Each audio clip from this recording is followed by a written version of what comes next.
And so this just shows that there seems to be some unusual emission. We would like to have some more controlled tests, but initially this shows that there could be some unusual behavior occurring. If you go to slide 12 with the X-ray, the image doesn't show up, the object doesn't show up very well on these images, and so again, we'll post these on the website. But you can clearly, well, if you look carefully, you can see that there's an object showing right next to the bone, but separated from the bone in the subject's toe. And the optical microscopy, there's essentially 3 different columns in the press pack, and the first column shows the object under low magnification. The second column shows the object under higher magnification, and the last column, just for comparison, shows meteorite fragments. And you can see there's similarities and there's also some differences. Similarities, it has the same color tones, it likely has similar composition in oxides. The difference, the biggest difference, is that the object taken out of the subject's body had some kind of a sheen to it, which possibly could be a silicon material or some other hard material, hard shell. And then if you go to slide 14, you can see the results, at least for the scanning electron microscopy. And here again, we've got different columns with different sorts of materials. The first column, the column on the left, you can see there's this is actually from the object itself, and it shows some kind of nanofibers. And for comparison, in the middle column, you can see that we've got a standard image of carbon nanotubes, single-walled carbon nanotubes. And there's certainly similarity in the scales and lengths.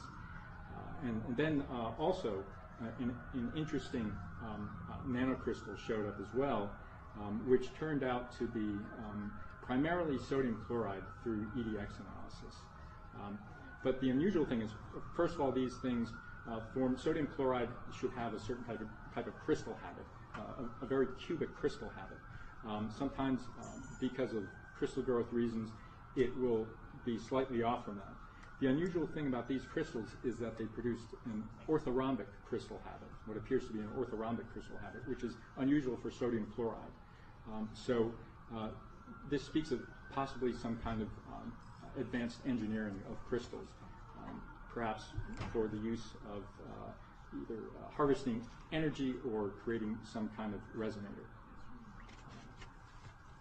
All right, and then supporting that, we have the Raman spectroscopy, which shows up on slide 15. And we have 2 graphs here. Raman is basically, again, for probing vibrational modes and fingerprinting what types of molecules or crystals you might have in the object. And we've got the graph on the left-hand side is essentially looking at very low vibrational, very low energy modes, and the graph on the right-hand side actually looks like, you probably can't see that. The graph on the right-hand side shows the higher energy modes within this material. And the interesting thing is, we compare it with a few different known materials. One, the one with the strongest signal, is just pure single-walled carbon nanotubes. It's also compared, the object is compared against a meteorite fragment and also against silicon. And you can see that there's certain bands around a little lower than 1600 wave numbers. And that there's clearly a band there for carbon nanotubes, and there's also a small band that shows up in the object as well. And that band doesn't appear in a regular known meteorite. Now, so that supports the previous slides, the previous scanning electron micrographs, that those nanofibers could be carbon nanotubes. the correlation is pretty stark, actually. And so, again, having something like carbon nanotubes or nanofibers in this sort of object, you don't find these things in nature. They have to be somehow processed, engineered, and they're not easy to make.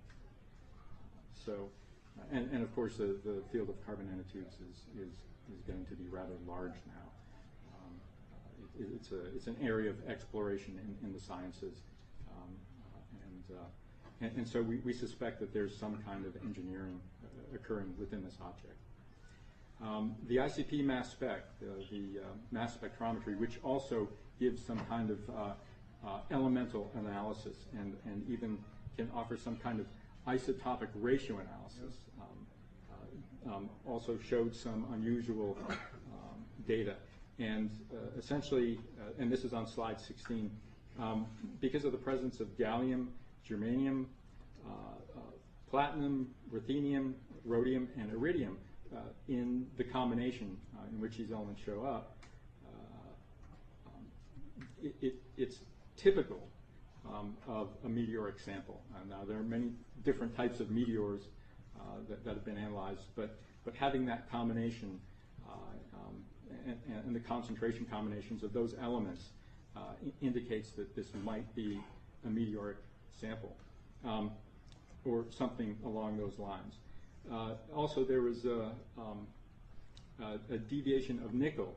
This is looking, a deviation of nickel from terrestrial isotopic ratios that the analysis lab couldn't explain, and it requires further study.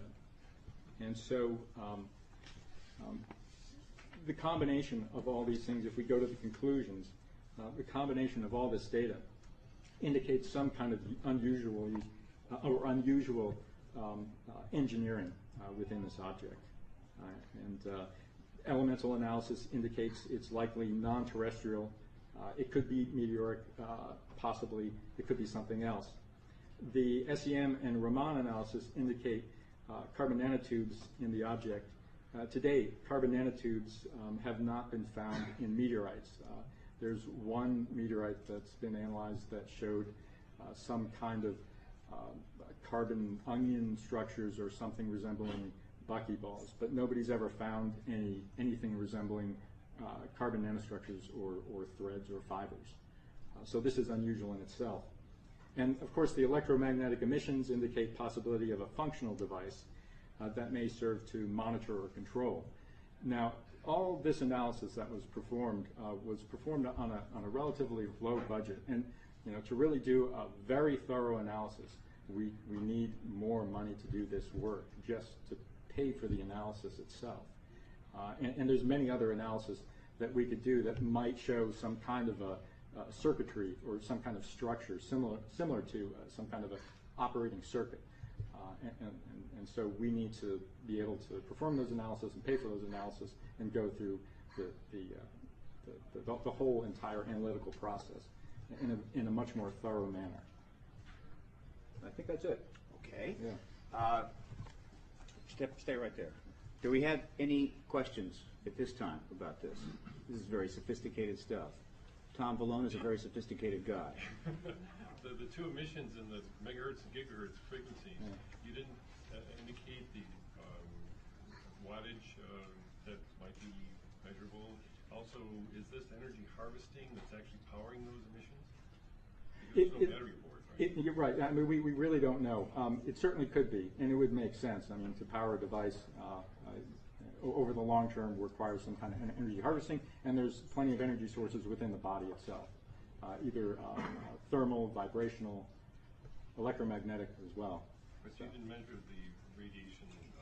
Not in a fashion that was controlled to my liking. I mean, we have to have it within a Faraday cage and make very careful measurements. Into the mic. Okay, another question? Richard? Yes, sir. Could you please just summarize, because that went way over my head. Okay. I dropped out. Yeah. Sorry. What Dr. Lear asserted, does your research show that this was A, non-terrestrial, and B, a device? It's very